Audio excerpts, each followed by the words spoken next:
Prva pomoč, telefonski klic 112. Ko pride do nesreče, nezgode ali nenadnega poslabšanja zdravja, je ena izmed najpomembnejših nalog takoj poklicati številko 112. To je evropska številka za klic v sili, ki je brezplačna in deluje 24 ur na dan.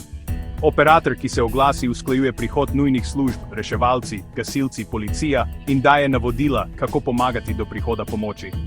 Da je intervencija čim hitrejša in učinkovita, je zelo pomembno, da klicatelj poda jasne, kratke in točne informacije. Kaj povemo ob klicu na 112? Kdo kliče, svoje ime in telefonsko številko vas lahko pokličejo nazaj, če se zveza prekine ali potrebujejo dodatne podatke. Kaj se je zgodilo? Kratek opis dogodka, prometna nesreča, padec, požar, nezavest, huda krvavitev.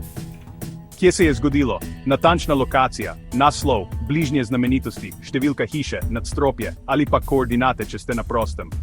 Koliko je ponesrečencev, število poškodovanih ali obolelih oseb?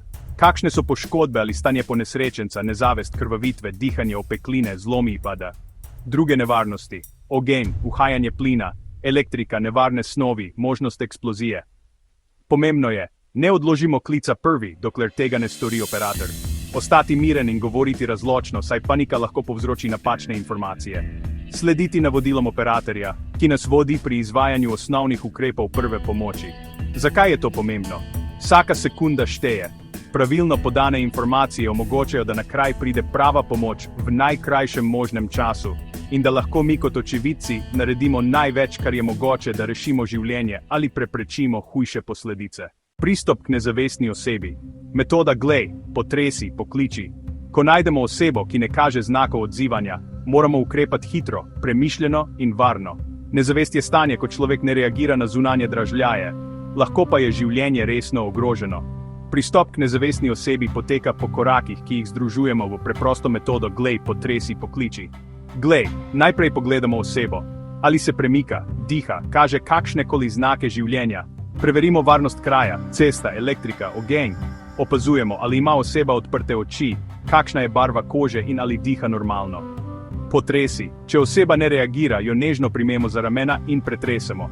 Ali me slišite, ali ste v redu? Če se ne odzove, pomeni, da je oseba nezavestna. 3. Pokliči. Če ni odziva, takoj pokličemo 112. Če je nekdo z nami, naj kliče on, medtem ko mi pomagamo. Povejte, kdo ste, kaj se je zgodilo, kje ste, koliko je poškodovanih, v kakšnem stanju je oseba. Sledite navodilom operatorja. Kaj naredimo na to? Preverimo dihanje. Nagnemo glavo nazaj, dvignemo brado in gledamo, poslušamo, čutimo dihanje največ 10 sekund. Če oseba diha, položimo jo v stabilen bočni položaj in spremljamo do prihoda reševalcev. Če oseba ne diha, takoj začnemo z oživljanjem. 30 stisov prsnega koša in 2 vpiha, če znamo. Drugače samo stisi prsnega koša. Zakaj je metoda pomembna? Metoda glej, potresi, pokliči nam omogoča hiter in jasen pristop. Pomaga, da ne izgubljamo dragocenega časa in da pravilno prepoznamo nezavest ter sprožimo nujno pomoč. S tem lahko rešimo življenje.